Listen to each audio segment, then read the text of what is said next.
हमने भी सुना है कि कुछ सीनियर लोग ऐसे हैं जो अपने जूनियर्स को जानते ही नहीं है। एग्जैक्टली। जैसे ही ये इलेक्शन का टाइम फ्रेम खत्म हुआ, तुम कौन मैं कौन ये वाला आ जाता है। लेकिन आपने, मैंने कभी ये नोटिस नहीं किया थ्रू आउट, जितना भी मैंने लिटिगेशन में टाइम बिताया है उसमें थ्रू आउट मैंने कभी नोटिस नहीं किया कि आपका यूथ से जो कनेक्ट है वो खत्म हो गया हो। तो आप कैसे मेंटेन करते हैं ये कनेक्ट? एक वकील के लिए कॉन्फिडेंस सबसे ज़्यादा जरूरी है या लॉ की नॉलेज सबसे ज़्यादा जरूरी है? ये जो नई यूथ में चलन चल रहा है कि हाँ लॉ कर लेते हैं फिर तो भाई हम ही हैं, हम और तो कोई नहीं है। तो इस चीज़ को आप कैसे कंट्रोल करोगे जब आप अगर किसी पोजीशन पे आते हो तो मैं तो एक मैसेज देना ये चाहूँगा जितने भी हमारे नए एडवोकेट्स आते हैं, क्या कोलैबोरेशन हो लॉ कॉलेजेस और डिस्ट्रिक्ट। क्या आपने अध्यक्ष रहते हुए ये कोशिश करी? तब क्वेश्चन है। तो अगर अभी कोई फ्रेश एडवोकेट ये पॉडकास्ट देख रहा हो तो उसको क्या 5 चीजें, 3 चीजें तो बहुत छोटी हो जाएंगी, क्या 5 चीजें अपनी इनिशियल ग्रेजुएशन ईयर्स में या ग्रेजुएशन के बाद जब वो इंटर्नशिप करते हैं क्या करनी चाहिए ताकि वो अच्छा अपना लॉ सक्सेसफुल करियर बना सके? आप वोट मांगने जाते होंगे, ऑब्वियस सी बात है। मैंने भी वोट मांगे हैं किसी सीनियर के। वो कहते भाई मैं तुझे वोट क्यों दूं, वोट के बदले क्या देगा? आप क्या दोगे वोट के बदले? वकील का तो हर दिन अनसेफ है। यस। और एक यकीन मानो, अगर वकील को कुछ हो गया आज की डेट में, हमारी तो जिंदगी का पैसे कमाने का जरिया तब तक है, मेरे हाथ पैर चल रहे हैं, मैं बिल्कुल स्टेबल हूँ। जिस दिन मुझे बुखार भी हो जाता है ना, कोई काम ही नहीं। आपको अगर 15 दिन बीमार रह गए तो घर की चीजें ही बदल जाती है। हाँ, जो लिमिटेशन, सबसे बड़ी जो लिमिटेशन इसमें है कि एक वकील अपनी एडवर्टाइजमेंट नहीं कर सकता। क्या आपको ये सही लगता है? उसको मुझे लगता है कि करनी चाहिए, वरना काम कैसे आएगा उसके पास? देखो, एडवर्टाइजमेंट तो करनी चाहिए, कुछ अलाउ कर देनी चाहिए। रोबोटिक लॉयर्स रिप्रेजेंट करेंगे केसेस को आगे जाके, या रोबोटिक जजेस आ जाएंगे कि वो सारा रिटर्न तो है ही कानून, अब उसको बस देख के बस यू हैव टू जस्ट जज कि हाँ भाई क्या सही है क्या गलत है। क्या ऐसा हो सकता है आने वाले? कभी भी पॉसिबल नहीं है। नमस्कार, मैं हूँ एडवोकेट बरखा जैन और मैं हूँ एडवोकेट योगेश सोलंकी और आप देख रहे हैं ड्यू काउंसिल सिंप्लीफाइंग लॉ। बिल्कुल। हमारे पॉडकास्ट का उद्देश्य है जटिल भाषा को आसान शब्दों में समझाना ताकि हर एक व्यक्ति उस कानून को बहुत आसान भाषा में, अपनी भाषा में समझ पाए। कानून केवल सिर्फ वकीलों और अदालतों तक सीमित नहीं, कानून हर नागरिक की रोजमर्रा की जिंदगी में एक बहुत अहम हिस्सा है और उस अहम हिस्से को हम आसान भाषा में आपको समझाने की कोशिश करेंगे। आज हमारे पहले एपिसोड में हमारे साथ एक ऐसा युवा अधिवक्ता और जनप्रतिनिधि जुड़े हैं जिनका नाम कानून और राजनीति दोनों क्षेत्रों में बड़ी प्रमुखता से लिया जाता है। ये गुड़गांव बार एसोसिएशन के पूर्व सचिव और पूर्व अध्यक्ष रह चुके हैं और फिलहाल राजनीतिक कार्यों में ये महत्वपूर्ण भूमिका निभा रहे हैं।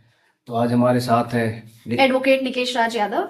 नमस्कार जी, आपका बहुत बहुत बहुत स्वागत है हमारे पॉडकास्ट पे। धन्यवाद। प्रश्न उत्तर तो हम शुरुआत करेंगे, उससे पहले हम आपसे ये जानना चाहेंगे कि निकेश राज यादव है कौन, वो इतना महत्वपूर्ण किस लिए है? निकेश राज यादव मेरे हिसाब से कोई ज्यादा महत्वपूर्ण नहीं है, लेकिन फिर भी अगर मैं अपने बारे में कहूँ तो मैं वो हूँ जो आपका दोस्त है, साथी है, जिसको आप अपनी जरूरत के समय में याद कर सकते हैं। अगर मैं सिर्फ यही पहचान अपनी कायम रख पाऊँ तो मैं अपने आप को कामयाब मानूंगा। सर, वो कौन सा पल था जब आपने सोचा कि लॉ आप लॉ को एज अ करियर चुनेंगे? कोई एक ऐसा टर्निंग पॉइंट आया या आपकी फैमिली में आपने देखा या आपने कैसी कोई एक टर्निंग पॉइंट आया लाइफ में कि कोई इंसिडेंट हुआ और अब मेरा लॉ करियर है, मैं इसको चूज करूंगा? मुझे एक्चुअल में शुरू से लॉ प्रोफेशन बहुत पसंद है। मैं बचपन से कोर्ट में जब छोटा था तब से अपने पिताजी के साथ आता रहा, तो मैं जितने भी वकील साथी है सबसे मिलता रहा हूँ। ज्यादातर जो लोग हैं, तो मुझे बचपन से प्यार आ गया था इस प्रोफेशन से और मैं प्यार करता हूँ वकीलों से, वकालत से, इसीलिए मैं सिर्फ इस प्रोफेशन में हूँ। कुछ फिल्में देखी हो आपने वकीलों से रिलेटेड या किताब पढ़ी हो या आपको मतलब कैसा लगा कि किक है इस चीज में, वकालत में? बस ना तो मैंने किताबें पढ़ी इस पे, हाँ हाँ ना मुझे फिल्में देख के वकालत से प्यार हुआ। हाँ। मुझे वकालत से प्यार अपने आप ही होता चला गया, ना जानते हुए भी कैसे। शायद घर पर पिताजी वकील थे तो मैं हमेशा से इस प्रोफेशन को एडमायर करने लगा। मेरी चाहत है वकालत। तो अगर मुझसे कोई वकीलों की बुराई करता है तो मुझे मतलब कई बार दुश्मन सा दिखाई देता है कि अरे वकीलों के बारे में बुरा क्यों कह रहे हैं। और जब इस तरीके की महत्वाकांक्षा थी, इस तरीके का व्यवहार मेरे अंदर बन गया था, तो बस आगे वकालत में। तो मतलब आप सेकंड जनरेशन लॉयर हैं। मैं सेकंड जनरेशन का। ठीक है बड़ी अच्छी बात। पहले 3 साल में जो यंग लॉयर्स होते हैं काफी स्ट्रगल करते हैं, कोई अर्निंग का बेस नहीं होता और वो काफी फिर मेंटली स्ट्रेस में आ जाते हैं और मतलब टूट जाते हैं, बिल्कुल ब्रेक डाउन आ जाता है उनका, मेंटल ब्रेक डाउन। कई लोग तो वकालत छोड़ने पे मजबूर हो जाते हैं, यार कुछ कमाई नहीं हो रही, मतलब 3 साल तो बहुत कम है, 5-5 6-6 साल हो जाते हैं लोगों को। तो ये डीमोटिवेशन जो यंग लॉयर्स में है, इसको कैसे ख़त्म किया जाए? उसमें क्या उम्मीद हम उनको दिखा सकते हैं कि नहीं, आप अगर मेहनत करोगे तो एक ना एक दिन आपको उस चीज़ का फल मिलेगा? हम जब नई वकालत में आते हैं और जो बच्चे आते हैं वो देखते हैं, वो बहुत इंटेलिजेंट बच्चे आते हैं जो शायद हम सभी से बहुत अच्छा काम कर सकते हैं, लेकिन जो इनिशियल स्ट्रगल है, इनिशियल हर्डल कह लो, उसे वो लोग क्रॉस नहीं कर पाते। क्यों?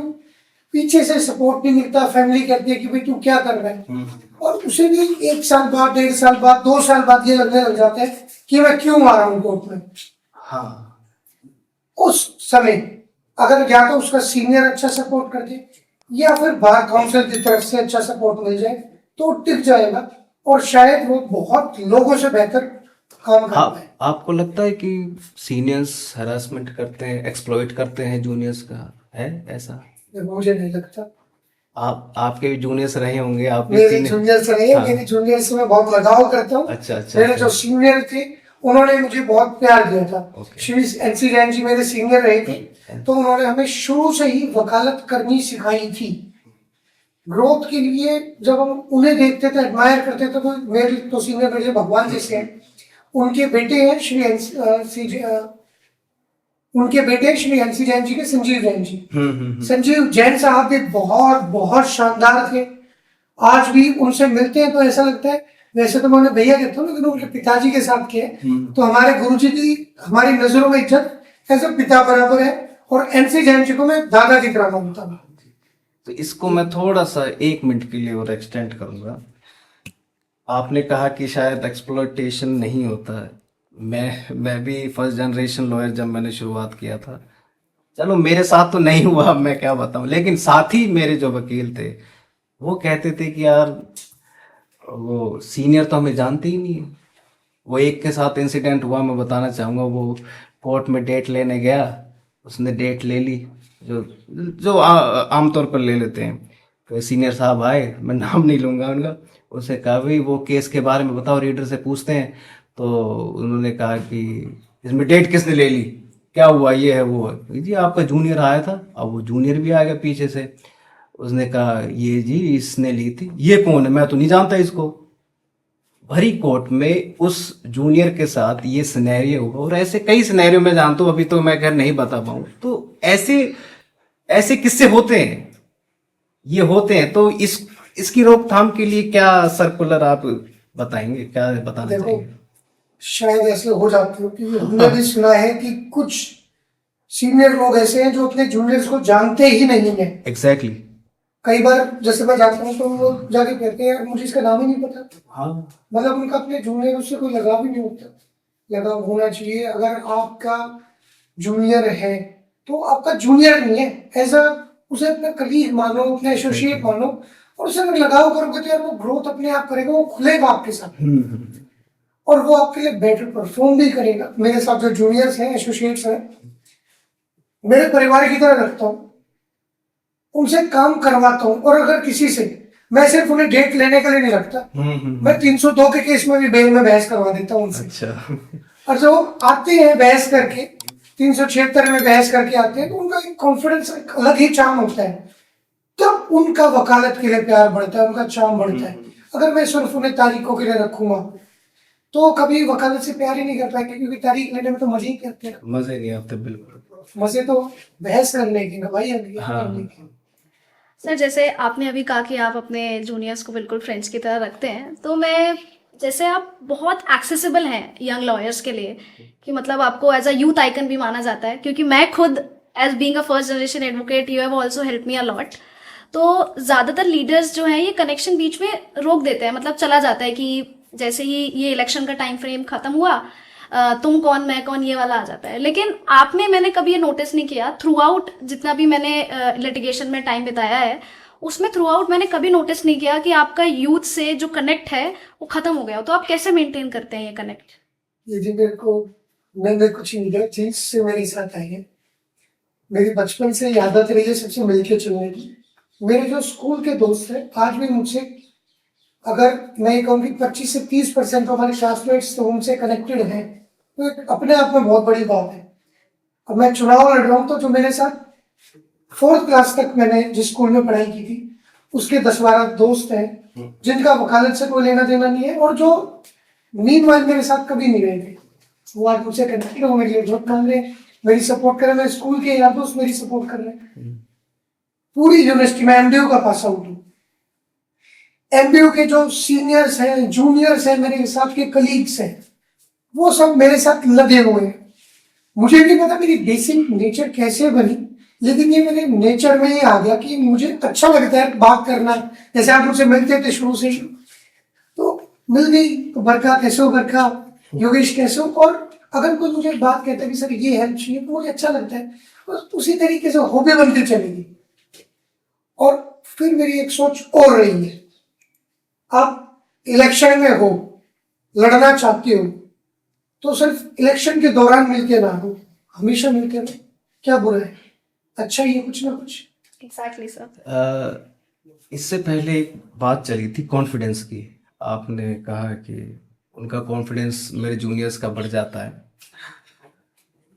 एक वकील के लिए कॉन्फिडेंस सबसे ज़्यादा ज़रूरी है या लॉ की नॉलेज सबसे ज़्यादा ज़रूरी है? क्योंकि ये मैंने इसलिए कहा क्योंकि जाने माने वकील रहे हैं राम जेठमलानी, उनको सिर्फ कॉन्फिडेंस के बिहाफ पे ही जाना जाता है। हालांकि हमने उनके बारे में सुना है कि उनके जो जीवन काल में 70 से 80% केस वो शायद हारे हैं, जो मैंने सुना है शायद। लेकिन वो राम जेठमलानी कॉन्फिडेंस की वजह से बने। क्या ये सही है? देखो, हमारी कोर्ट में बहुत वकील ऐसे हैं जी। जिनकी लॉ की नॉलेज बहुत बहुत बड़ी है, लेकिन उनमें कॉन्फिडेंस की कमी है। अगर आप में कॉन्फिडेंस नहीं होगा तो आप परफॉर्म कर ही नहीं सकते, लेकिन अगर आपको लॉ की नॉलेज नहीं होगी तो आप में कॉन्फिडेंस भी नहीं आ सकता है। ये दोनों चीजें साथ साथ चलती हैं। आपको लॉ की नॉलेज है, आपका कॉन्फिडेंस हाई रहेगा, लेकिन अगर आपको लॉ की नॉलेज है और कॉन्फिडेंस नहीं है तो आप परफॉर्म कर ही नहीं सकते। और अगर आपका कॉन्फिडेंस बहुत ज्यादा है और लॉ की नॉलेज नहीं है तो उसे कॉन्फिडेंस को ओवर कर देती है। ओवर तो आपके लिए हानिकारक है। हाँ। तो दोनों चीजें चाहिए। जी जी। राम जेठमलानी तो यार एक आइकन है, वो तो आइकन है, और उनका तो नाम सुन के भी है ना फील आती है। फील आती है। तो जी अगर उन्होंने ही कहा है कि कॉन्फिडेंस होना चाहिए, कॉन्फिडेंस होना चाहिए। यस। जैसे यंग एडवोकेट्स पहले 5 साल में बहुत कम कमाते हैं कि उनका अर्निंग का कोई बेस नहीं होता, उनको इंटर्नशिप ढूंढने में बहुत मुश्किलें होती हैं और अपना बेस क्लियर करने में बहुत मुश्किल होती है।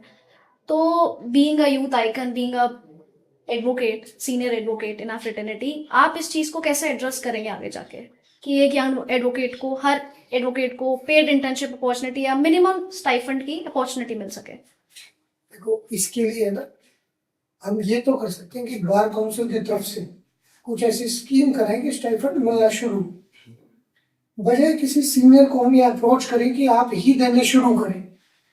क्या होता है कि हमारे यहाँ पे सीनियर्स कम रह गए हैं, यंगस्टर्स बहुत ज्यादा आ गए हैं। अगर हम सिर्फ ये कहेंगे कि पेड देने लग जाओ, पेमेंट करने लग जाओ, तो जी सीनियर अपने पास रखने भी छोड़ देगा। हाँ, फिर हमारे सीखने की अपॉर्चुनिटीज भी खत्म हो जाएगी। हमें सारे पहलू तलाश करने हैं। हर सिक्के के दो पहलू होते हैं। हर सिक्के के दो एक पहलू तो ये है कि क्यों सीनियर हमें पे नहीं करते। एक पहलू ये भी है कि सीनियर पे क्यों नहीं करना चाहता और या क्यों नहीं कर सकता, ये दोनों आपके लिए बड़े एक सीनियर अच्छे सीनियर के पास 15 जूनियर है, जी सबको नहीं कर पाएंगे। नहीं कर सकता।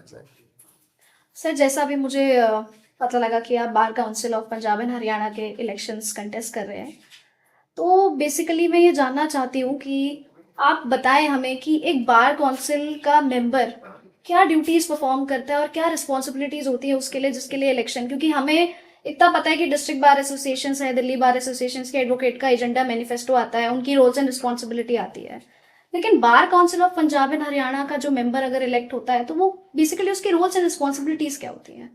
ये बरखा जी, आप, मैं कई बार बता चुका हूँ, आपको इसलिए नॉलेज नहीं है इस चीज की क्योंकि जो हमारे यहाँ के 2 मेंबर बने हुए थे ना, उन्होंने कोई काम ही नहीं किया बार काउंसिल में जाके। ये बहुत दुर्भाग्यपूर्ण बात है, ऐसे लोग इस पर हंस रहे हैं, बिल्कुल लेकिन ये बहुत दुर्भाग्यपूर्ण बात है कि 2 मेंबर बार काउंसिल हमारे हैं और हमारे युवाओं को पता ही नहीं है कि काम क्या होता है। काम क्या, उन्होंने सिर्फ क्लर्क वाले काम को बार काउंसिल मेंबर का काम बता दिया कि वो आपके फॉर्म भरेंगे, वो आपके फॉर्म लेके जाएंगे, वो आपके एनरोलमेंट करा देंगे। हाँ। इससे अलग भी जरूरतें हैं, वो कहीं आवाज तो उठाएं, कोई स्कीम लाने की कोशिश करें स्टाइफंड के लिए, हेल्थ इंश्योरेंसेस करवाएं, लाइफ इंश्योरेंसेस करवाएं, लोगों के ऊपर कि किस तरीके से नया एक्ट आ सकता है उसके ऊपर रिसर्च करके नया कुछ बनाने की कोशिश करें। बहुत काम है जो एक कर सकता है, ज्यादा काम तो मुझे वहां जाने के बाद पता चलेंगे, लेकिन अभी तो बस मैं इतना कह सकता हूँ कि ये कुछ काम है जो हमें करवानी है, जैसे मैंने आपको भी बताया। जैसे साथ ही मैं आपको इंटरप्ट करूँ, मैं एक बात और कहना चाहूंगा। मैं हमेशा से ये ना आप दोनों को वीडियो बनाते हुए देखता था, तो मैं कई बार बरका को टोकता था 2022 में 23 में कि बरका भी कभी वीडियो बनाना, लेकिन मेरे प्रेसिडेंट के इलेक्शन में तो कभी मौका लग नहीं पाया और शायद मैं इतना लकी नहीं था कि आप मेरी वीडियो बनाए। तो आज मैं अपने आप को लकी महसूस कर रहा हूँ दोनों के सामने कि मैं आपके साथ बैठ के पॉडकास्ट में हम भी रोल प्ले कर रहा सर हूँ। We are very fortunate Yes, yes. Interview. Yes, we are also fortunate. अभी बार काउंसिल की बात हुई, जैसे बात चलन में है, वो तो सब जानते हैं कि भ्रष्टाचार हर एक दफ्तर, हर एक सरकारी दफ्तर में होता है। क्या डिस्ट्रिक्ट लेवल में भी या स्टेट लेवल के जो काउंसिल है, बार काउंसिल है, क्या यहाँ भी भ्रष्टाचार होता है? होता है तो कैसे होता, नहीं होता तो नहीं होता? मुझे अभी इसकी नॉलेज नहीं है कि वहाँ भ्रष्टाचार होता है नहीं होता, अच्छा, लेकिन लोग काफी कहते रहते हैं कि उन्होंने गड़बड़ कर अपने दी। फेवर्स के लिए काम करवाते हैं लोग, मतलब कि अपने काम निकलवाना, ऐसा कुछ। हमें पता चला, जी अगर आपने पूछा ये तो। जी जी एक हमारे मेंबर बार काउंसिल है, मैं उनका नाम नहीं लूंगा, गुड़गांव से ही है। जी। उन्होंने 2015-16 के आसपास की बात है, उन्होंने किसी मेल एडवोकेट का डिलीवरी के चार्जेस लगे हुए, डिलीवरी मतलब किस चीज की डिलीवरी? प्रेगनेंसी डिलीवरी के चार्जेस लगे हुए किसी मेल एडवोकेट की। अच्छा अच्छा, मैं प्रोसेस नहीं कर पाया, ये क्या हुआ? क्या होगा कि एक आदमी ने बच्चे को पैदा किया, वाह, बकायदा बिल लगाए हुए हैं अच्छा। और बिल क्लियर करा के उसे चेक दिया हुआ है। अच्छा, तो जी ये दुर्भाग्यपूर्ण काम भी किया हुआ है। वो अभी भी 2016 में दिलवाए थे उन्होंने, अब वो पिछले बार भी मेंबर थे, उससे पहले भी मेंबर थे और अभी भी चुनाव लड़ रहे हैं। अच्छा अच्छा। तो ऐसे ऐसे मेंबर्स भी बैठे हैं। भ्रष्टाचार, और वो बेसिकली भ्रष्टाचार नहीं है, वो अपने आदमी को फेवर करने के लिए लीगल एक्ट करके, एग्जैक्टली वही कि मतलब शर्मनाक बात है, उन्हें शर्म भी नहीं आती। सर जैसे मैं आपसे पूछना चाहूंगी, अगर कोई ये देख रहा है तो आपके मेन 3 प्रायोरिटी एजेंडास क्या होंगे अगर आप bar council of Punjab and Haryana elect हो जाते हैं तो? लाइफ इंश्योरेंस, हेल्थ इंश्योरेंस, वकीलों के लिए स्टाइफंड, और चौथी, आपने मुझसे 3 पूछे थे, मैं चौथी बताऊंगा जी। मेरी पहचान ये है कि ये वकीलों के लिए लड़ता है, ये वकीलों की इज्जत बनाने की कोशिश करता है, तो अपनी पहचान नहीं मिटने दूंगा। एडवोकेट प्रोटेक्शन एक्ट हरियाणा में लागू कराने की कोशिश करूंगा। ये मेरी प्रायोरिटीज रहेगी 4। अभी आपने एडवोकेट प्रोटेक्शन एक्ट की बात करी, इससे मुझे एक चीज आई याद। जो पुराने वकील हैं, मैं 20-30 साल पुराने लोगों की बात करूं, और जो अब जो नई जनरेशन आ रही है, आप क्या फर्क देखते हैं? जैसे मैं देखता हूं कि जो आजकल के वकील हैं, they just want to show themselves कि वी आर जस्ट एडवोकेट। उनको नॉलेज नहीं है कुछ भी कि वकील क्या कर सकता है, उसके एटिकेट्स क्या होते हैं। बट वो लड़ाई झगड़ा करना, हाथ वो ये दिखाना, बदमाशी करना, ये जो नई यूथ में चलन चल रहा है कि हाँ लॉ कर लेते हैं, फिर तो भाई हम ही हैं, हम और तो कोई नहीं है। तो इस चीज को आप कैसे कंट्रोल करोगे जब आप अगर किसी पोजीशन पे आते हो तो? देखो, मैं तो एक मैसेज देना ये चाहूंगा जी। जितने भी हमारे नए एडवोकेट्स आते हैं कि आप 3-4 साल तो एटलीस्ट किसी सीनियर के साथ लगाओ।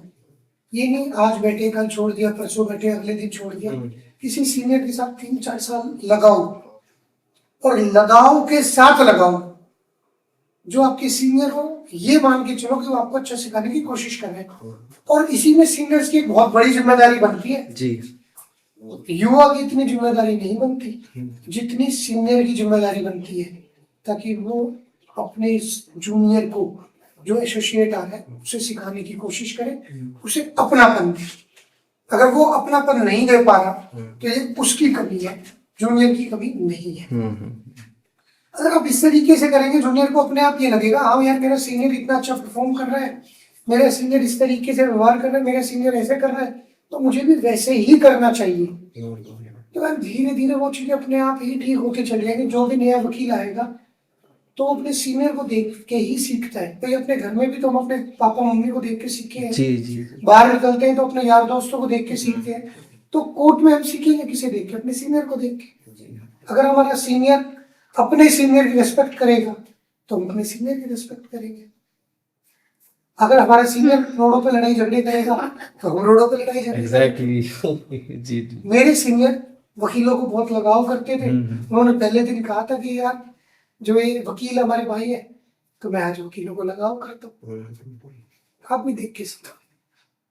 तो क्या आपको लगता है कि डिस्ट्रिक्ट बार एसोसिएशन में एक प्रैक्टिकल ट्रेनिंग कंपलसरी होनी चाहिए, जिससे लॉ कॉलेजेस के साथ डिस्ट्रिक्ट बार एसोसिएशन या कोर्ट्स या बार काउंसिल कोलैबोरेट करें, ताकि जो सेकंड इनिशियल स्टेजेस में लॉ स्टूडेंट्स होते हैं उनको पता लग सके कि रियल इनसाइट क्या होता है कोर्ट रूम का? हाँ, मतलब एक चीज़ और कि एक नए स्टूडेंट जो जब ग्रेजुएट होता है, किताबी ज्ञान और जो धरातल पे चीज़ है उसमें ज़मीन आसमान का फ़र्क है। तो वो फ़र्क कैसे कम हो? क्या तो ड्यूरिंग द कॉलेज उनको कोर्ट रूम दिखाए जाए। जैसे अगर मैं थोड़ा इसको ब्रीफली समझाऊं कि जैसे डॉक्टर है, अब एक सर्जन सर्जरी कर रहा है और हम देखते हैं कि ऊपर काफ़ी जो स्टूडेंट है वो देख रहे होते हैं उसको सर्जरी करते हुए। ऐसे ही थॉट आया कि अगर दो वकील आर्गुमेंट कर रहे हैं जज साहब के सामने, वो स्टूडेंट देखें how they are arguing the matter, how they are representing the matter, what they are. तो इस फर्क को कैसे कम किया जाए? इसके लिए ना हमें कोशिश ये करनी चाहिए जी। जो 4th और फाइनल ईयर में बच्चे बेसिकली तो फाइनल ईयर वालों के लिए ज्यादा फाइनल उनकी कोर्ट में इंटर्नशिप प्रॉपर कराई जाए। जी। या तो वो किसी सीनियर को ज्वाइन करे, अदरवाइज वो कोर्ट में भी बैठ के ऑब्जर्व करें केसेस। अगर वो कोर्ट में बैठ के ऑब्जर्व केसेस करेंगे तो उन्हें बहुत चीजें क्लियर होंगी। क्या बार काउंसिल ऐसी कुछ फ्रेमवर्क नहीं, एक स्ट्रक्चरल फ्रेमवर्क नहीं तैयार कर सकता कि? चाहिए, बिल्कुल कर सकती है। कर सकती है। कि क्या कोलैबोरेशन हो लॉ कॉलेजेस और डिस्ट्रिक्ट क्या बार? आपने अध्यक्ष रहते हुए ये कोशिश करी? टफ क्वेश्चन है जी। हमारे यहाँ पे ना जी। कई ऐसे कॉलेजेस हैं जिनके बच्चे आते हैं, वो उनसे प्रायर परमिशन लेते हैं और फिर वो कोर्ट में ऑब्जर्व करते हैं जी। कोई स्ट्रक्चरल फॉर्म नहीं, मतलब नहीं था? उनसे परमिशन लेते हैं अच्छा, कि अच्छा। कोर्ट विजिट करनी है। अच्छा 3 दिन के लिए, 4 दिन के लिए, और प्रॉपर कोर्ट विजिट करते हैं। तो मतलब आने वाले टाइम में हम आपसे एक्सपेक्ट कर सकते हैं कि आप ऐसा कोलैबोरेशन करवा सकते हम बार काउंसिल की तरफ से हम ये कोलैबोरेशन करवा सकते हैं। एक्चुअली में क्या होता है, एसोसिएशन और काउंसिल दोनों के काम ही बिल्कुल अलग है। हैं? थोड़ा बता सकते हैं काम के बारे में? जो डिस्ट्रिक्ट बार एसोसिएशन है उसकी क्या लिमिटेशन है काम की, और जो स्टेट बार काउंसिल है वो क्या करती है? शॉर्ट फॉर्म में दो चीजें। जो गुड़गांव, मैं तो गुड़गांव का बना हूँ, गुड़गांव बार एसोसिएशन है उसकी जिम्मेदारी एक छोटे पैमाने की जिम्मेदारी है, ना तो हम लोग फ्रेमिंग में रहते हैं ना किसी और चीज में रहते हैं। जी हमारी सिर्फ ये जिम्मेदारी की अपने वकील साथी के राइट्स देखने की गुड़गांव में हार्म ना हो, ओके कोई उन्हें नुकसान पहुंचाए तो उनके साथ हम खड़े हो जाएं, वो चीज हो जाए। लेकिन हम at large life insurance, health insurance, हाँ स्टाइल फंड, ये सब हम नहीं करा सकते वहां जाके। एडवोकेट प्रोटेक्शन एक्ट, ये सब चीजें वहां नहीं करा सकते। बार एसोसिएशन काउंसिल में करा सकते हैं। यहाँ पर हमें ये देखना रहता है कि हमारे शॉप की कुर्सी मिले, चैम्बर मिले। चैम्बर की जमीन एक ऐसा मुद्दा है, हम एसोसिएशन इस पे हम आना चाह रहे थे, इस पे हम आना चाह रहे थे। से हाँ नहीं आप आपका कंटिन्यू बताओ। देखो, चैम्बर की जमीन एक ऐसा मुद्दा है जिसपे हम एसोसिएशन में वर्किंग करते हैं और काउंसिल मदद कर सकती है, क्योंकि वो हमारे बड़े पैमाने पे बैठी है। पिछले कई सालों में हमारी जो काउंसिल है उसने हमारी इस मामले में मदद नहीं करी। ओके, तो मैं वहां जाऊंगा तो पूरी कोशिश रहेगी कि मदद करूं। अब सीट चैम्बर जो बांटने हैं, लोगों को दिलवाने हैं, वो काम है यहाँ का, गुड़गांव का। तो उसका कोई एलोकेशन का कोई क्राइटेरिया होगा या फेवरेटिज्म होगा या कोई प्रॉपर कंडीशंस या डीलिंग होगी, एलोकेशन, चैम्बर डीलिंग एलोकेशन भी आजकल बहुत ज्यादा होती है। एक चीज और देखी हमने, कई वकील ऐसे हैं जो एक अपने आप को बहुत पावरफुल समझते हैं, वो दो तीन चैम्बर कब्जा लेंगे। यस, वो तो आपके पास ऑलरेडी सीट है, फिर आप कोशिश करेंगे, अब चैम्बर निकल रहा तो ये चैम्बर भी मैं ले लूं। मैं 2011 में आया था, मैं 2020 में सेक्रेटरी रहा, 2025 में मैं प्रधान बनाया आप सब लोगों ने। उससे पहले भी मैंने कुछ साथियों की मदद की। जब मैं आया तो जगह भी काफी थी। 2013 में भी चैम्बर कटे, मेरे आगे कटे, 2012 में भी कटे। ऑफिस बीरर भी मेरे फेवरेबल थे। मैंने कोशिश ये की कि मेरी वजह औरों को मिल जाए, क्योंकि कहीं ना कहीं अभी मुझे उस लेवल की जरूरत नहीं है, लेकिन एक फर्स्ट जनरेशन लॉयर आया है जिसके पास बैठने की जगह नहीं है, तो पहले उसे दिलानी चाहिए। पिछले 13 सालों में,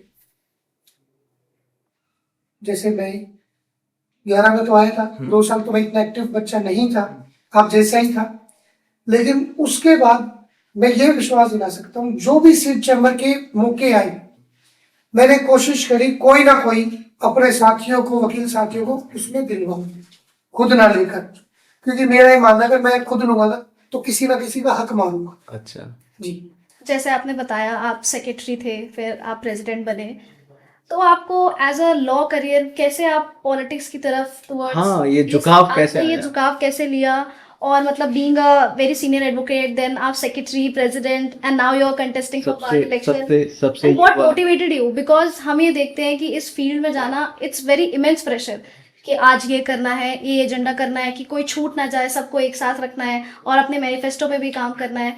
तो आप इन सबको ऑल टुगेदर कैसे पुल ऑफ करते हैं? मेरी आदत थी लोगों से मिलते रहने की, बचपन से ही मैंने आपको बताया था। कॉलेज में भी मैं इसी तरीके का रहा था। मैं 2011 में जिस दिन से बाहर में आया, मैं बहुत सिंसियर प्रैक्टिस करता, बहुत सिंसियर प्रैक्टिस। 2017 का एक इंसिडेंट था, हमारे 3 वकील साथी एक पुलिस स्टेशन में गए थे। जब वही हम वहां गए तो हमारे ऑफिस बिल्डर्स थे। उन ऑफिस बिल्डर्स ने मतलब बिल्कुल ही एक अलग रुख कर दिया। उन्होंने कहा भाई कॉम्प्रोमाइज हो गया है, कॉम्प्रोमाइज करवा लिया है। यार किसी के साथ इतना बुरा व्यवहार हुआ है, फिर वो कोर्ट में है तो कोर्ट में हमने उन पुलिस ऑफिसर से बात करने की कोशिश की मेरे ही अंदाज में। तो फिर वो ऑफिस बिल्डर फेवर में आए और उन्होंने मुझसे कहा कि तू कभी ऑफिस बिल्डर बनेगा ना तब तुझे पता चलेगा कि कैसे होता है। बोलना तो बहुत आसान है। मैं बोला भाई अगर मैं ऑफिस बिल्डर भी बन के आऊंगा तो भी जिन लोगों ने मुझे जिताया, जिन लोगों ने मुझे बनाया, मैं उन्हीं का फेवर की बात करूंगा। मैं जी उसके बाद रखने की सोची, उसके बाद आप सब लोगों ने मुझे बनाया। बनने के बाद जितना हो सकता था मैंने वकीलों की इज्जत बनाने की कोशिश की। प्रधान बन के, थैंक्स टू कमिश्नर साहब ऑल्सो, कमिश्नर साहब ने बहुत हमें सपोर्ट किया। मतलब जितना वो सपोर्ट कर सकते थे वकीलों के लिए उन्होंने सपोर्ट किया। उनके सपोर्ट की वजह से भी, हमारे व्यवहार की वजह से भी और हमारी मेंटेलिटी की वजह से भी हमारे वकील साथी इस दौरान बहुत सुरक्षित रहे। जो हरासमेंट हो जाती थी कई बार, वो बच गई। मुझे इलेक्शन लड़वाने वाले और मेरी मदद करने वाले वो ऑफिस बीटर्स हैं जिन्होंने मुझे कहा कि अगर बन के दे, तो अगर मैं अच्छा लीडर हूँ, बुरा लीडर हूँ, अच्छा प्रधान हूँ, बुरा प्रधान हूँ, लोगों के लिए लड़ने वाला प्रधान हूँ, वो देन मैं उन्हीं ऑफिस बिल्डर्स की हूँ। इससे फॉलोइंग मैं एक क्वेश्चन पूछना चाहूंगी, जैसे आप यूथ आइकन है, तो अगर अभी कोई फ्रेश एडवोकेट ये पॉडकास्ट देख रहा हो तो उसको क्या 5 चीजें, 3 चीजें तो बहुत छोटी हो जाएंगी, क्या 5 चीजें अपनी इनिशियल ग्रेजुएशन ईयर्स में या ग्रेजुएशन के बाद जब वो इंटर्नशिप करते हैं क्या करनी चाहिए ताकि वो अच्छा अपना लॉ सक्सेसफुल करियर बना सके? देखो मेरी बात तो है ना, आपसे बेहतर नहीं हो सकती। बरखा जी, योगेश जी, आप दोनों ज्यादा बेहतर बता सकते हैं। नहीं नहीं, क्योंकि मेरा जो तरीका है वो अलग है। देखो, आप स्कूल से पास आउट हो गए, उसके बाद आप अपनी जिंदगी एंजॉय कीजिए कुछ टाइम के। जैसे कई बार नए बच्चे आ जाते हैं तो मैं उनसे हमेशा ये कहता हूँ कि अपनी कुछ तो ऐसी स्टोरीज, कहानियां बनाओ जो आप सुना सको जी। अगर आप फर्स्ट ईयर से ही आने लगे कोर्ट में, तो ना आपके पास कोई किस्सा होगा, ना कोई कहानी होगी, और ना अपनी असल जिंदगी आप जी पाएंगे। अपनी पूरी जिंदगी जीइए, खूब एंजॉय कीजिए। 4th और फाइनल ईयर में अपने करियर पर ध्यान लगाइए दोबारा से। कोर्ट में आने के बाद आपका व्यवहार बिल्कुल सिंसियर होना चाहिए।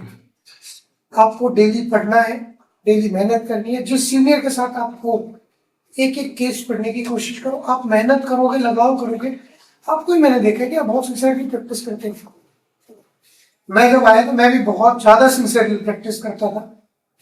तो अगर आप सिंसियरली प्रैक्टिस करेंगे, कानून को उस दौरान बहुत ज्यादा डीपली पढ़ेंगे, तरीके से ढूंढेंगे, तो आप अच्छा परफॉर्म करेंगे। साथ ही भाई, जैसे बार एसोसिएशन में हर साल चुनाव होते हैं, तो उसमें इन्वॉल्व होने की ज्यादा जरूरत नहीं है।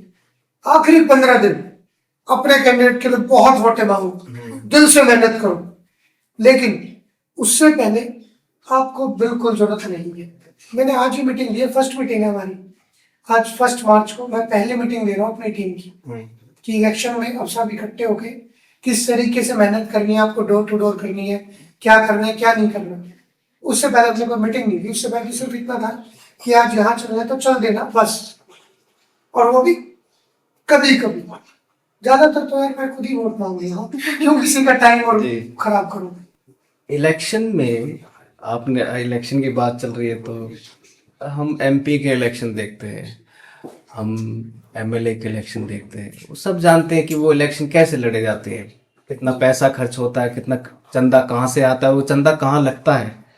तो क्या जो बार एसोसिएशन के इलेक्शन है और बार काउंसिल के जो इलेक्शन है, क्या इसमें भी चंदा लिया जाता है?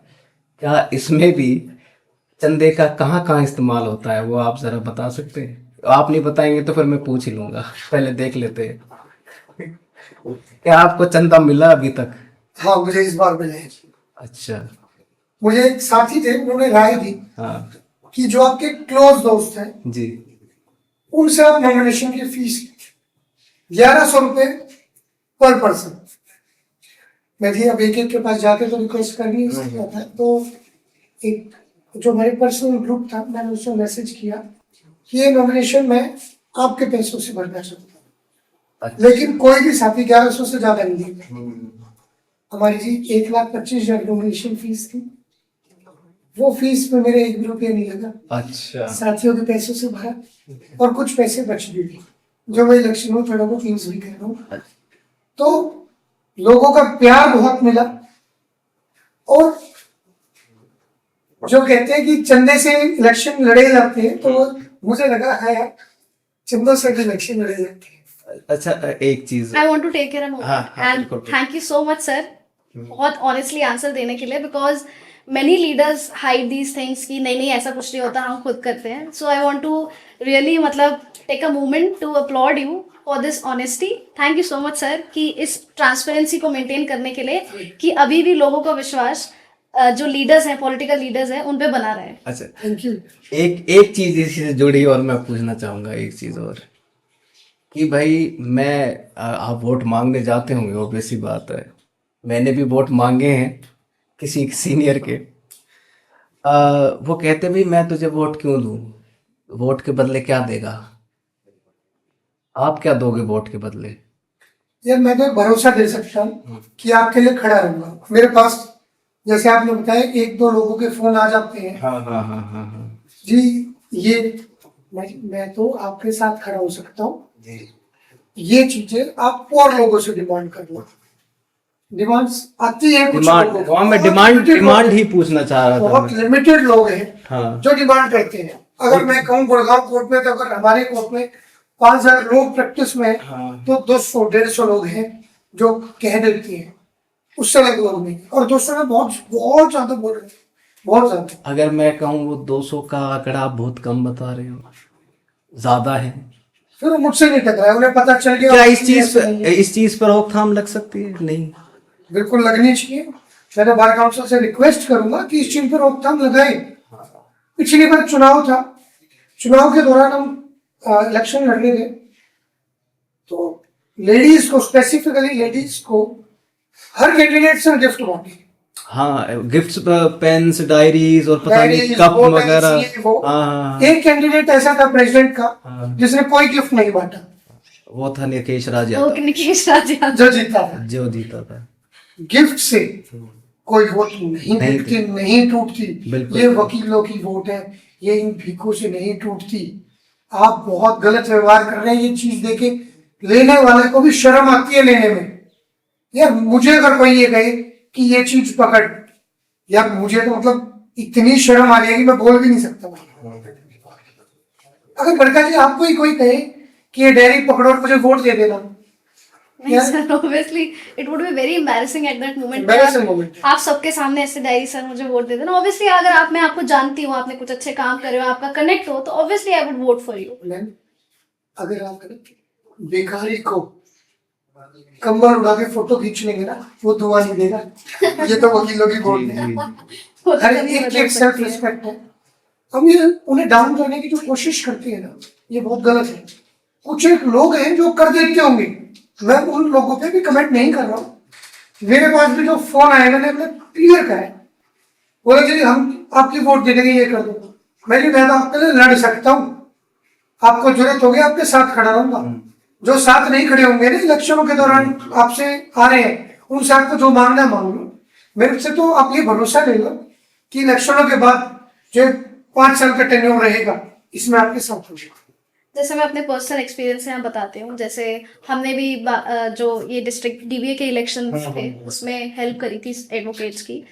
तो वो टाइम फ्रेम जो था कि इलेक्शन का टाइम फ्रेम होता है जब you are very important to them, after वो इलेक्शन खत्म होने के बाद जो वो कनेक्ट टूट जाता है। मतलब हमने जिनसे बोला कि आप लोग इनको वोट किए, वो आज हमें बोलते हैं कि यार तुम लोगों ने मतलब किसको वोट दिलवा दी, ऐसे। तो आप जैसे कभी चेंज नहीं होते, आप ऐसे डाउन टू अर्थ अपना जो नेचर है वो कैसे मेंटेन करते हैं थ्रू आउट द ईयर? जो भी बार काउंसिल के मतलब इलेक्शंस होते हैं नहीं होते, बट हम निकेश राज यादव को हमेशा इसी आइडेंटिटी में देखते हैं कि he is just will be up for you.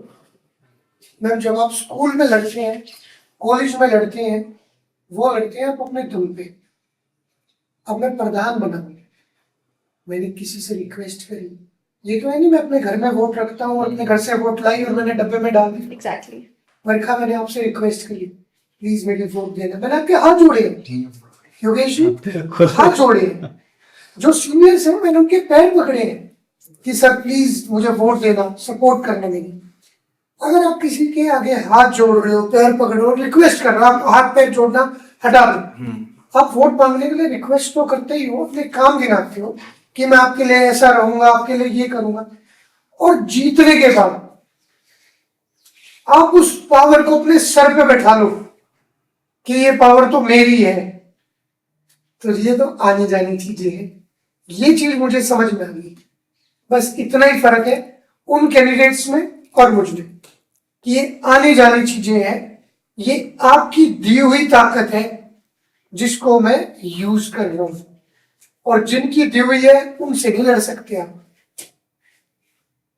Sir तो मैं ये पूछना चाह रही थी, जैसे आपने एडवोकेट प्रोटेक्शन एक्ट का बोला था, तो कभी आने वाले क्या प्रायोरिटी रह सकती है कि आपके कि हरियाणा में जो बार हमारे गुड़गांव कोर्ट में है कि एडवोकेट प्रोटेक्शन लॉ हो, क्योंकि अभी सिर्फ कुछ स्टेट्स देखे हमने, जैसे राजस्थान देखा है और तेलंगाना देखा है, सिर्फ एक दो स्टेट्स में ही अभी एडवोकेट प्रोटेक्शन एक्ट चालू हुआ है, तो हरियाणा में कभी जल्द आने के चांसेस हैं हाँ, आपकी मैंने तरफ? शुरुआत ही ये की थी कि मेरा तो एजेंडा है ये, आ जाएगा इस चैनल पे।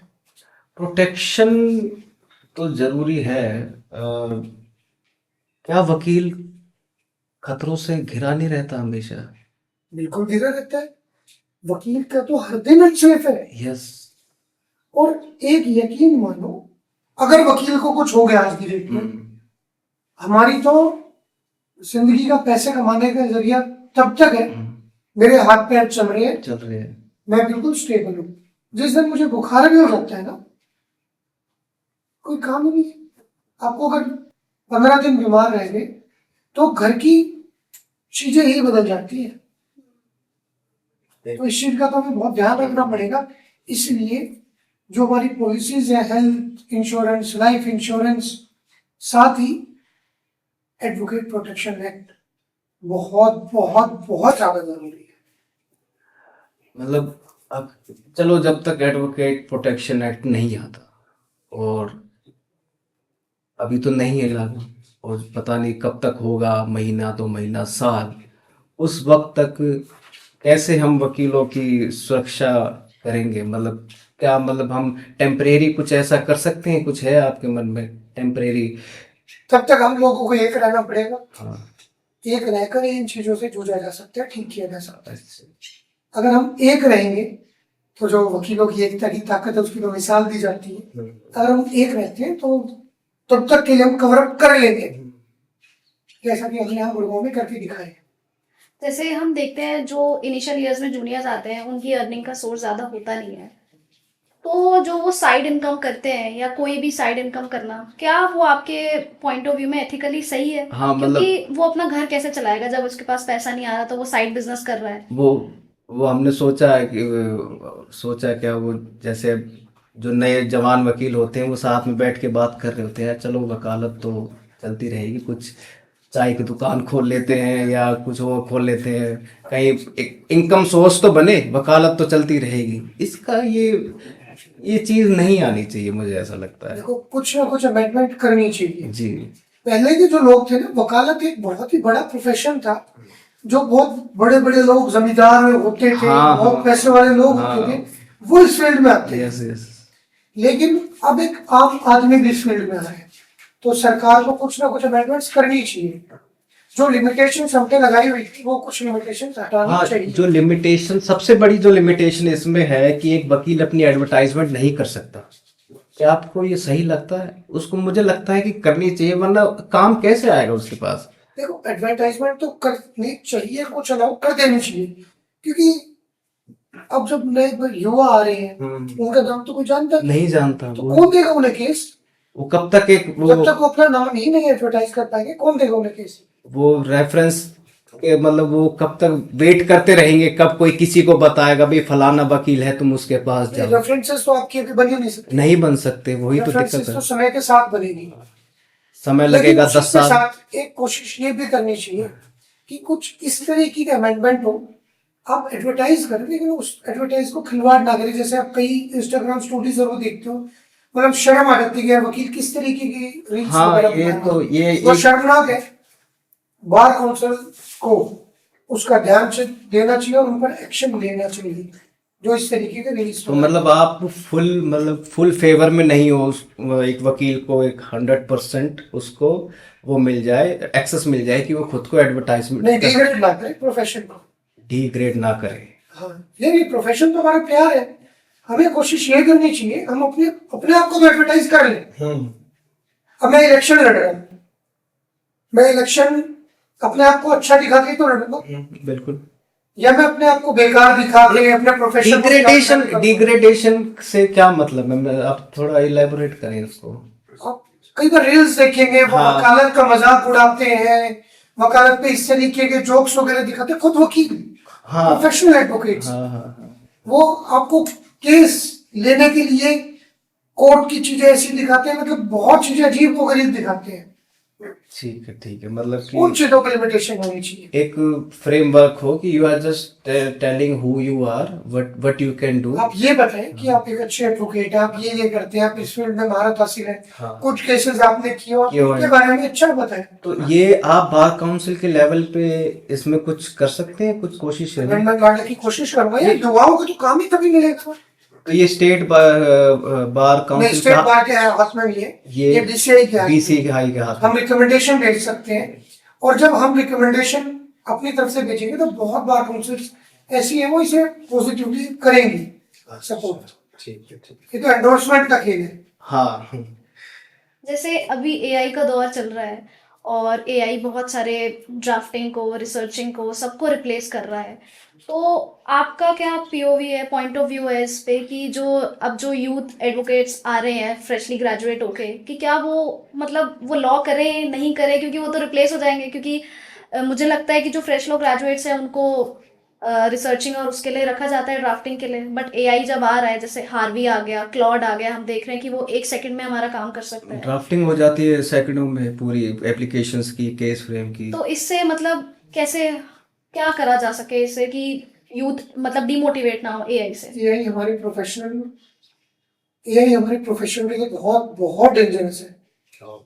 ये बच्चों को बहुत ज्यादा खराब कर रहा है, सिर्फ हमारा काम ही नहीं छीन रहा हमसे। हाँ। नए युवा साथियों का, जो बच्चे आते थे, इंटर्न आते थे, वो बिल ड्राफ्ट कर लेते थे और चीजें कर लेते थे, वो साथ ही हम लोगों की आदतें भी खराब कर रहे हैं। हाँ, इसे यूज करना चाहिए, लेकिन जो बिल्कुल ही लोगों ने पढ़ना छोड़ दिया ना, वो आगे चल के बहुत नुकसान करेगा। हम जैसे नए नए आए थे तो सीनियर के साथ बैठे रहते थे, हम लिखते भी थे, हाँ। फिर उसे ड्राफ्ट वगैरह करते थे। अब क्या हो रहा है, जूनियर सीखेगा कैसे? वो तो सिर्फ 4 बातें लिखी, एआई से बनाया ना, उसकी सारी चीजें पढ़ी और कर दी ड्राफ्टिंग। मैडम, इतनी गड़बड़ है उस एआई में, फेक सुप्रीम कोर्ट ने हाँ वो सुना आपने। हाँ, फेक केसेस केसेस दे रहा है। और साथ ही वो हमारी आदतें भी खराब कर रहा है। हमारे नए साथियों का काम तो छीन नहीं रहा है, लेकिन आदतें खराब कर रहा है। उसका दूसरा पहलू ये है, जो लोग अपने ड्राफ्टिंग करने में सक्षम नहीं थे, उन्हें वो सिखा भी रहा है, ड्राफ्टिंग करने में मदद भी कर रहा है। एआई एक टूल है, उसे कैसे यूज किया जाता है ये आगे चल के पता चलेगा। मतलब वरदान और अभिशाप दोनों साबित हो रहा है अभी तो। जैसे इसमें एक चीज मैं ऐड ऑन करूंगा, जैसे अगले धीरे धीरे जैसे एआई आया है, धीरे धीरे टेक्नोलॉजी जो टेक जॉब्स थी, आईटी जॉब्स थी, वो खत्म होती जा रही, और अंदाजा ये लगा रहे हैं कि 2 या 3 साल में बिल्कुल 100% वो साफ हो जाएंगी टेक जॉब। ऐसे ही हम ह्यूमन जो लॉयर होता है वो जाके कोर्ट में रिप्रेजेंट करता है, क्या आपको लगता है कि 5 साल या 10 साल में ऐसे रोबोट आ जाएंगे? ये सुनने में ये चल रही हैं चीजें, जो बड़े बड़े वो बात कर रहे हैं कि क्या रोबोटिक लॉयर्स रिप्रेजेंट करेंगे केसेस को आगे जाके, या रोबोटिक जजेस आ जाएंगे कि वो सारा रिटर्न तो है ही कानून, अब उसको बस देख के बस यू हैव टू जस्ट जज कि हाँ भाई क्या सही है क्या गलत है। क्या ऐसा हो सकता है आने वाले कभी दिन भी में? पॉसिबल नहीं है। उसकी सोचने की क्षमता एक सेट पैटर्न की है, जिसकी क्षमता एक सेट पैटर्न की है वो कर ही नहीं सकता। हर केस अलग है, हर पहलू अलग है, चीजें अलग है, जहाँ पे आप स्टैंड ले रहे हो हर केस में बहुत ज्यादा डिफरेंट चीजें होती है। अगर आप उस केस को, हर केस को एक ही नजरिए से देखने लग जाओ तो आप कामयाब हो ही नहीं सकते। वकील ही वकालत कर सकता है, तो ये तो रोबोट्स को इसमें लाना नहीं चाहिए। मतलब कि कभी भी एआई रिप्लेस नहीं करेगा ह्यूमन लॉयर्स को। देखो, कभी भी तो मैं जवाब दे ही नहीं सकता। ये तो सरकार को देखना है, हाँ। ऊपर के लोगों के फैसले लेंगे, लेकिन मेरी तो सोच ये है कि नहीं करना चाहिए। So now let's begin with the rapid fire, just 2 to 3 questions हैं। तो एक किताब जो हर लॉ स्टूडेंट को पढ़नी चाहिए बेरेक के अलावा? Modi's medical jurisprudence. तो असली इंसाफ कहाँ मिलता है आपके हिसाब से, सुप्रीम कोर्ट या हाई कोर्ट, कहाँ जाना चाहिए? देखो, असली इंसाफ तो डिस्ट्रिक्ट कोर्ट में मिलता है, लेकिन हमारी एक कमी हो जाती है डिस्ट्रिक्ट कोर्ट में, हम लिबरल नहीं होते। जो हमारे जज साहब बैठे हैं वो लिबरल नहीं होते। कई बार हमें केस बिल्कुल ही बहुत अच्छा लगता है और वो लिबर्टी से ना लेके सिर्फ एक सेट पैटर्न से बैठे रहते हैं, सजा एग्जैक्टली करके। ऐसा होता है। अगर वो थोड़े से पॉजिटिव माइंड के साथ बैठे और इंटेंट दिखाएं कि हमें लो पॉइंट पे अगर बनती है तो रिलीफ देंगे, तो रिलीफ यही मिलेगा। क्योंकि जब तक सुप्रीम कोर्ट न्याय के लिए जाएंगे ना, जब तक 20 साल हो चुके होंगे और उस न्याय की वैल्यू ही खत्म हो चुकी होगी। बिल्कुल बिल्कुल, justice delayed is justice denied. हाँ, एक और क्वेश्चन, क्या आप ड्यू काउंसिल को अपनी यूथ में वायरल करने में हमारी मदद करेंगे? हमारी जो कोशिश है, दोबारा बोला? क्या आप ड्यू काउंसिल, जो हमारा ये पॉडकास्ट चल रहा है, इसको अपनी यूथ में और आगे जो यंग जनरेशन एडवोकेट्स आ रहे हैं, सीनियर एडवोकेट्स आ रहे हैं, उन तक पहुंचाने में और उन तक वायरल करने में क्या आप हमारी मदद इसमें करेंगे? बिल्कुल मदद करूंगा। इसमें हाँ मदद, वो तो हमें चाहिए ही आपकी मदद। हाँ, मैं ये कहना चाहता हूँ ड्यू काउंसिल की एक मिशन पे है कि कानून के हर एक सेक्शन को भारत के एक आखिरी आदमी तक पहुंचाना। क्या आपको लगता है कि हम इस मिशन में कभी सफलता ले पाएंगे? यार मुझे जरूर लगता है आप कामयाब होंगे। आज मेरी भी खुशनसीबी है, मैं पहुंच पाया, जी। तो अब आगे तक तो पहुंचा ही देंगे। और आप इसमें क्या हमारी सहायता करेंगे इसको आगे तक पहुंचाने? मैं क्या कर आपका सकते शुरू हैं? से फैन रहा हूँ। जी जो आप वीडियोस बनाते थे, जिस कंसेप्ट के साथ आप वीडियो बनाते जी हैं, जी जी एक उसमें मजाक के साथ सिखाने की भी आदत रही है आपकी वीडियोस में। जी, तो आपकी वीडियोस तो लोगों को देखनी चाहिए, मैं देखता हूँ।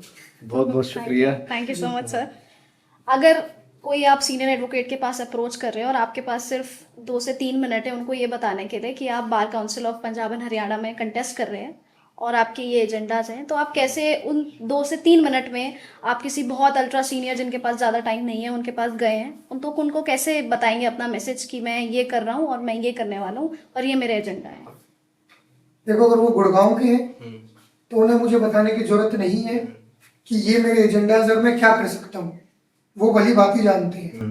तो जब मैं बाहर जाता हूँ तो जी जितने सीनियर्स हैं ना, उन्हें खुद को पता है कि अगर कोई इतना युवा गुड़गांव का प्रधान बना है तो कुछ तो इस लड़के ने किया होगा, इसीलिए इसे बताया। तो मैं जब बताने लगता हूँ तो खुद ही कह देते हैं कि जी हमें समझ में आ गया, गुड़गांव ने आपको चुना है तो कुछ सोच समझ के चुना होगा।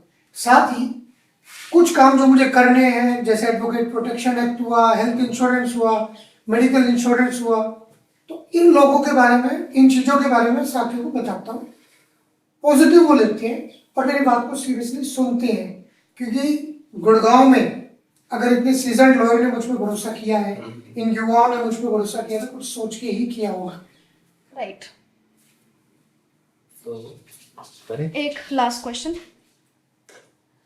अगर आज कोई एक 18 साल का या 21 साल का जो एडवोकेट है वो कॉलेज में है और अगर वो ये पॉडकास्ट देख रहा है, तो आप उसको क्या एक मैसेज देना चाहोगे उसके आगे आने वाले करियर के लिए? एक कैमरे पे आप जरा देखें। आप अपनी है ना जो कॉलेज लाइफ है इसे बहुत ज्यादा एंजॉय कीजिए। कोर्ट आने की कोई जरूरत नहीं है फाइनल ईयर तक। जो साथी हमारे कोर्ट आ जाते हैं ना, मैं उनसे मतलब कई बार बहुत वो करता हूँ कि यार क्यों आए हो, एंजॉय कर। अगर आप अभी मिक्सअप रहेंगे ना कि आधा एंजॉयमेंट आधा वो, तो वकालत में आने के बाद भी मिक्सअप ही रहेंगे कि बीच में एंजॉय करने चला जाता हूँ। जब आप वकालत में आ जाए ना तो वकालत को एंजॉय करना, अभी आप कॉलेज लाइफ को एंजॉय करें। बस मेरा यही मैसेज है आपको। काफ़ी अच्छी बात कही आपने। तो निकेश जी, आपको कैसा लगा आज पॉडकास्ट में मुझे आके? बताया बहुत अच्छा लगा। अच्छा, मैं तो पहले ही कह रहा था कि मेरी तो बहुत सालों से वो थी, मैं कई बार बरका को कह चुका था कि प्लीज मुझे भी किसी वीडियोस में ले लिया करो ना। तो आज मैं लकी हूँ किसने लिया है। तो आज हमने निकेश जी से बहुत सारे सवाल जवाब किए। मेरे अंदर कुछ क्वेश्चंस रह गए, वो फिर कभी इनसे वार्तालाप दोबारा करेंगे। आज इन्होंने काफ़ी सारी बातें बताई, जूनियर वकीलों की दिक्कतें, सीनियर वकीलों का योगदान, और जो इलेक्शन है बार एसोसिएशन के, बार काउंसिल के, इन्होंने काफ़ी अच्छे से हमें बताए, जानकारी दी, और इन्होंने जो एक मैसेज दिया कि क्या करना चाहिए क्या नहीं करना चाहिए, वो भी इन्होंने बखूबी हमें बताए। बाकी आप यंगस्टर हैं या लॉ ग्रेजुएट हैं या फ्रेशर हैं, तो आपको ये पॉडकास्ट ज़रूर देखना चाहिए। इसमें निकेश राज यादव ने अपनी जर्नी को बताया है, अपने लॉ करियर को कैसे उन्होंने चूज़ किया वो बताया है, कैसे वो यूथ से कनेक्ट रहते हैं वो बताया है। और मुझे ऐसा लगता है being youth icon you should follow him. He has great insights on law कि कैसे आप being a political leader law को और यूथ को कैसे कनेक्ट बनाए रखते हैं। And for more such content please follow and subscribe due council simplifying law. हमारा मिशन यही है कि हम अपने कानून की जो जटिल भाषा होती है, बहुत डिफ़िकल्ट लैंग्वेज होती है, उसको बहुत आसान तरीके से आप लोगों तक पहुंचाएं। जैसा कि लास्ट में हमने कहा, शुरुआत में हमने कहा, मैं माफ़ी चाहूँगा कि कानून को भारतवर्ष के आखिरी आदमी तक पहुंचाना, ये हमारा मिशन है, ये हमारा मकसद है। निकेश जी, आपका बहुत बहुत धन्यवाद, बहुत बहुत स्वागत। आप आए, आपने अपना समय निकाला, आपने अपने विचार व्यक्त किए, आपका बहुत बहुत धन्यवाद। Thank you so much. धन्यवाद जी। Thank you so much. मैं आपके पॉडकास्ट के माध्यम से सिर्फ एक बात अपने इलेक्शन से रिलेटेड पहुंचाना चाहूंगा। मैं भी देखता हूं जो नए युवा आ रहे हैं ना, मुझसे बहुत बेहतर आ रहे हैं, लेकिन वो मुझसे बेहतर इसलिए नहीं कर पा रहे क्योंकि उनके पास स्टेबिलिटी नहीं आ पा रही है। कई लोग कर भी रहे हैं और वो और अच्छा कर सकते हैं अगर हमारे बार काउंसिल से उन्हें सपोर्ट मिले। मैं स्टाइपेंड की व्यवस्था करा के कुछ सपोर्ट देने की कोशिश करूंगा और साथ ही जब मैं वहां चला जाऊंगा तो मैं कोशिश करूंगा कि बार काउंसिल की तरफ से कुछ ऐसी स्कीम्स आए, कुछ ऐसी डायरेक्शन आए जिससे कि नए युवा साथियों की मदद हो पाए। मेरी आप सभी से रिक्वेस्ट है, प्लीज, मेरा बैलेट नंबर 107 है, नाम निकेश राज यादव है, मैं बार काउंसिल का चुनाव लड़ रहा हूँ, प्लीज मेरी मदद करें, मुझे जिताएं। मैं आपका साथ बिल्कुल कभी नहीं छोड़ूंगा। जो विश्वास आप मुझे जताएंगे उस विश्वास के साथ आपके लिए काम करूंगा। धन्यवाद। धन्यवाद बड़का जी और योगेश जी, बहुत बहुत धन्यवाद। बहुत बहुत thank you. Wrap up. Thank you so much sir. Thank you.